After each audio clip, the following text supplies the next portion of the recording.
A'udhu billahi minash shaitanir rajim. Bismillahir rahmanir rahim. My name is Mohammad Rehan and I am biostatistician and epidemiologist. आज हम video बनाने जा रहे हैं research designs के ऊपर। मुख्तलिफ किस्म के रिसर्च डिजाइंस होते हैं। कुछ एक्सपेरिमेंटल स्टडी डिजाइंस होते हैं, कुछ ऑब्जर्वेशनल स्टडी डिजाइंस होते हैं। ये एक्सपेरिमेंटल है या ऑब्जर्वेशनल है, वो डिपेंड करता है कि डिड इन्वेस्टिगेटर असाइन एक्सपोजर। अगर इन्वेस्टिगेशन ने एक्सपोजर असाइन किया है, मतलब कोई इंटरवेंशन असाइन किया है अपने पार्टिसिपेंट्स पे, रिसर्च पार्टिसिपेंट्स पे, तो वो स्टडी डिजाइन आपका एक्सपेरिमेंटल स्टडी डिजाइन कहलाता है। और अगर फॉर एग्जांपल कोई इन्वेस्टिगेटर को एक्सपोजर या इंटरवेंशन नहीं असाइन किया तो वो ऑब्जर्वेशनल स्टडी डिजाइन कहलाता है। अब आपके एक्सपेरिमेंटल स्टडी डिजाइन भी दो किस्म के होते हैं। अगर आपने रेंडमाइजेशन करी है डेटा की, रेंडमाइज करके आपने जो है ना उनपे इंटरवेंशन करी है, तो वो रेंडमाइज कंट्रोल ट्रायल कहलाता है, जो रिसर्च में इसके हाईएस्ट वर्थ है। और अगर आपने रेंडमाइजेशन नहीं करी तो वो नॉन रेंडमाइज कंट्रोल ट्रायल या फिर खुदाई एक्सपेरिमेंट कहलाता है। रेंडमाइज कंट्रोल ट्रायल और खुदाइजेशन के अंदर आपके दो ग्रुप्स होते हैं। एक कंट्रोल ग्रुप होता है, एक आपका एक्सपेरिमेंटल ग्रुप होता है। एक्सपेरिमेंट ग्रुप के ऊपर आप इंटरवेंशन करते हो, कंट्रोल ग्रुप के साथ आप जो आपका एक्सपेरिमेंट ग्रुप होता है उसको कंपेयर करते हो। रेंडमाइज कंट्रोल ट्रायल के अंदर एक और तरीकेकार बड़ा यूज किया जाता है, जिसकी वजह से आप रेंडमाइज कंट्रोल ट्रायल को और ज्यादा इंप्रूव कर सकते हो, जिसे हम कहते हैं ब्लाइंडिंग। ब्लाइंडिंग इसके अंदर सिंगल भी होती है, डबल भी होती है। अगर आप सिंगल ब्लाइंडिंग कर रहे हैं तो इसका मतलब ये है कि रिसर्चर या फिर पार्टिसिपेंट में से किसी एक को पता नहीं है कि उन्हें क्या इंटरवेंशन दी जा रही है। और डबल ब्लाइंड के अंदर दोनों को पता नहीं होता। जो रिसर्चर होता है उसे भी नहीं पता होता है कि वो किस ग्रुप के साथ असाइन है और क्या इंटरवेंशन दे रहा है, और जो पार्टिसिपेंट होता है उसे भी नहीं पता होता है कि वो क्या इंटरवेंशन दे रहा है। तो वो डबल ब्लाइंड कहलाता है। तो इससे आप रेंडमाइज कंट्रोल ट्रायल को और ज्यादा बाइसेस को कम कर सकते हैं, बाइसेस को रोक सकता है। गुजाई एक्सपेरिमेंट के अंदर आपके रेंडमाइजेशन नहीं होती, बस एक एक्सपेरिमेंट ग्रुप होता है, एक कंट्रोल ग्रुप होता है। आप उनके ऊपर जो है एक के ऊपर इंटरवेंशन करते हो, दूसरे के ऊपर नहीं करते हो, और दोनों को कंपेयर करते हो। तो ये आपके एक्सपेरिमेंटल स्टडी डिजाइन होता है। अगर आप अब बात करें हम ऑब्जर्वेशनल स्टडी डिजाइन के, तो ऑब्जर्वेशनल स्टडी डिजाइन में दो किस्म के हैं, जिसमें एक डिस्क्रिप्टिव स्टडी डिजाइन कहलाता है और दूसरा जो है आपका एक्सपेरिमेंटल स्टडी डिजाइन कहलाता है। डिस्क्रिप्टिव स्टडी डिजाइन में जो है वो कंपैरिजन ग्रुप मौजूद नहीं होता, और आपके जो एनालिटिकल स्टडी डिजाइन होते हैं ऑब्जर्वेशनल वाले, उनमें कंपैरिजन ग्रुप्स मौजूद होता है। डिस्क्रिप्टिव स्टडी डिजाइन के अंदर फर्दर आपके केस सीरीज आता है, केस स्टडी आता है, और इकोलॉजिकल स्टडी डिजाइन आता है।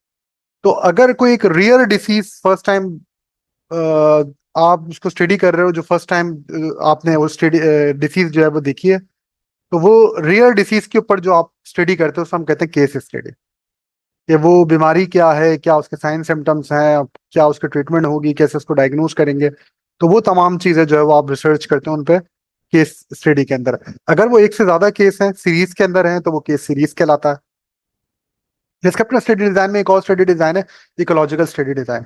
अगर आप एक लार्ज पॉपुलेशन के ऊपर, एक कंट्री के ऊपर या एक रीजन के ऊपर आप स्टडी कर रहे हैं, तो उसे हम जो है वो इकोलॉजिकल स्टडी डिजाइन कहता है।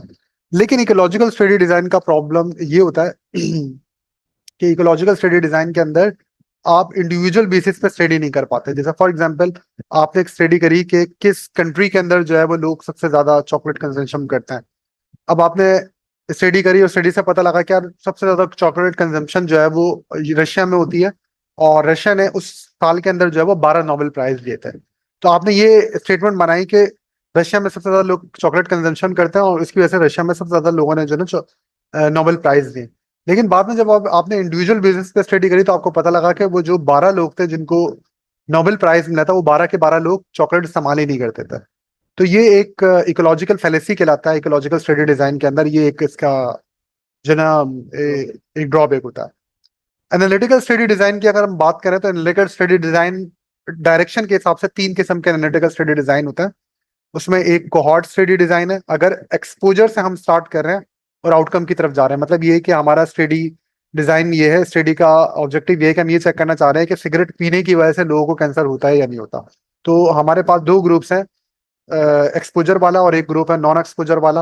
एक्सपोजर वाला सिगरेट स्मोकिंग वाले हैं, सिगरेट स्मोकिंग वाले को कैंसर होता है नहीं होता, और दूसरा नॉन स्मोकिंग वाले हैं जिनको आप चेक कर रहे हो कि कैंसर होता है नहीं होता। तो दो आपके ग्रुप्स होते हैं, एक्सपोजर और नॉन एक्सपोजर।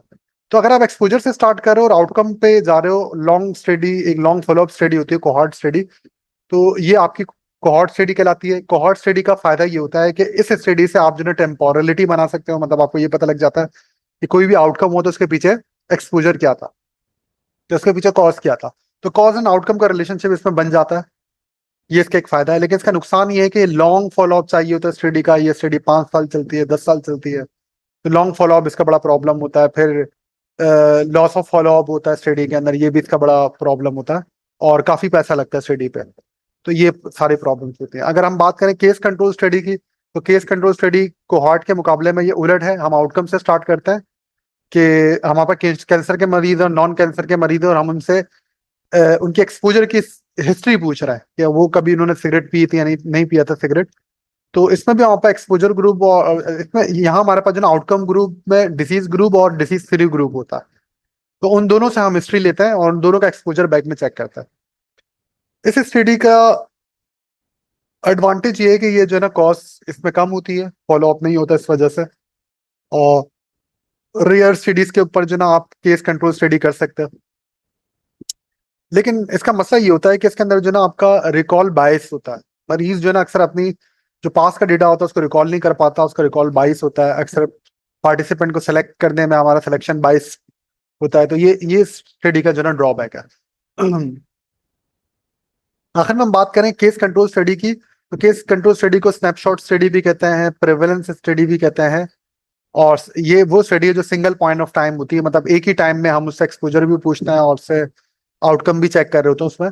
तो ये दोनों साथ साथ होता है इसमें क्रॉस सेक्शन स्टडी में। तो ये क्रॉस सेक्शन स्टडी इन दोनों के मुकाबले में काफी चीप होती है और इजीली कंडक्टेड होती है। लेकिन इसका प्रॉब्लम ये होता है कि यहाँ पर भी जो है ना आप टेम्पोरलिटी मेंटेन नहीं कर पाते कि एक्सपोजर आउटकम का दोनों आपस में लिंक है या नहीं है। और इसके अलावा जो है वो आपका इंसिडेंट केसेस का पता नहीं लगता आपको। सिर्फ एट ए टाइम, जिस टाइम आपने डेटा लिया, आपको ये पता लगता है कि टोटल केसेस कितना है, उसमें से न्यू केसेस कितना है, ये आपको आइडिया नहीं होता। तो ये तमाम जो है वो स्टडी डिजाइन है। इसके अलावा भी अगर आपको कोई क्वायरी हो, आपको कुछ पूछना हो, तो आप मैसेज कर सकते हैं, मैसेज में अपनी क्वायरी पूछ सकते हैं। Thank you so much.